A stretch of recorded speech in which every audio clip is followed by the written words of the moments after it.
Mbaniriza ku channel yange. Leero ngenda kubeera nga preparinga garlic bread ngaliko cheese oba bread pizza.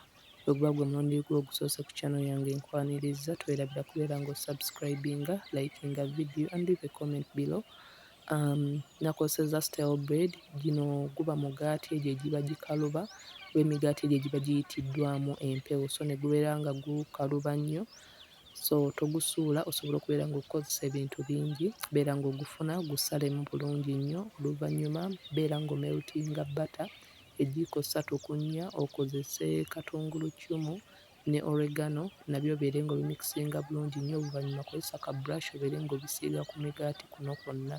Emigaati gino nze yagyebekingira era recipe nja kubeera nga ngibaleka mu description box nti osobola okubeera ng'ogikola ewaka naawe n'obeera ng'ogyeyambisa oba ng'ogikozesa mu recipes zo ze wandyetaaze okubeera ng'opreparingira famire yo. So beera ng'osiigako making sure nti garlic ebunye bulungi nnyo. Then oluvannyuma funa vegetables. Nakozesezza nnyaanya na butungulu kuba bye nabadde nina, but osobola okubeera ng'okozesa cucumber. Osobola okubeera ng'okozesa cabbage, bell peppers, osobola okubeera ng'okozesa ne fruits nga apple, pineapple, bananas. So you just need to be creative okubeera nga you come up with something that is so nice for your family and friends.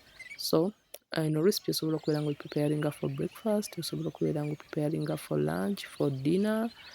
So osobola okubeera ng'ebeera one of the breakfast ideas nti n'ogipreparinga alongside ng'otaddeko ekintu ekirala.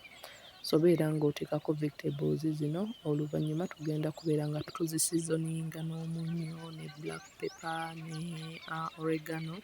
Ajjukira eno eringa ngeri ya pizza. So instead of pizza sauce nkozesezza garlic. So osobola okubeera ng'ogiyita garlic bread with cheese oba osobola okubeera ng'ogiyita bread pizza. So kyonna ky'oba osazeewo okubeera ng'ogiyita kiba just fine.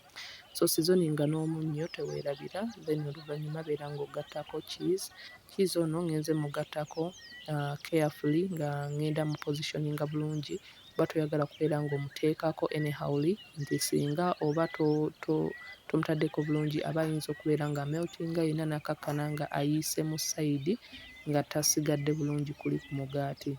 Making sure nti wa preheating the oven at 180 ng'otandika bino obikolako. Then oluvannyuma nga cheese omaze okubeera ng'omuteekako bulungi nnyo, teekako obungi bwa cheese gwe weetaaga, but oba obadde okozesezza vegetables ez'enjawulo ebanga ziwerako, making sure nti ne cheese tokozesa mungi nnyo kuba waana ameltinga ayinza okkakkana yenna ayiise mu side. So beera moderate, oluvannyuma beera ng'ofinishinga up ne oregano. Ono toteramu kukozesa nnyo naddala mu pizza toppings. So mulungi nnyo era awunya bulungi. Oluvannyuma beera ng'obekinga paka nga cheese ameltinze bulungi oba nga yenna ataaninze golden.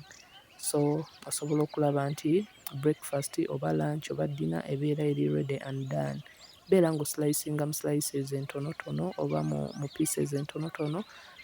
Osobola okulaba nti omugaati guno guli hard, guli crispy at the back oba wansi, but at the same time kuno waggulu because of the vegetables etukozesezza ne cheese guli soft era guwooma okubeera nti ogusavinga gukyali hot oba warm. Y'engeri omuntu gy'osobola okubeera nga owoomerwamu recipe eno. Nti n'oba obadde kaŋŋambe togusavinze right away, bw'otuuka okubeera nga you need to serve it nga gubadde gwawoze, making sure nti preheatinga oven oddemu ogubeere ng'oguwoominga up olyoke ogusavinge. Eno engeri gye nasavinze mu breakfast yange. Thanks for watching. Until next time, don't forget to subscribe.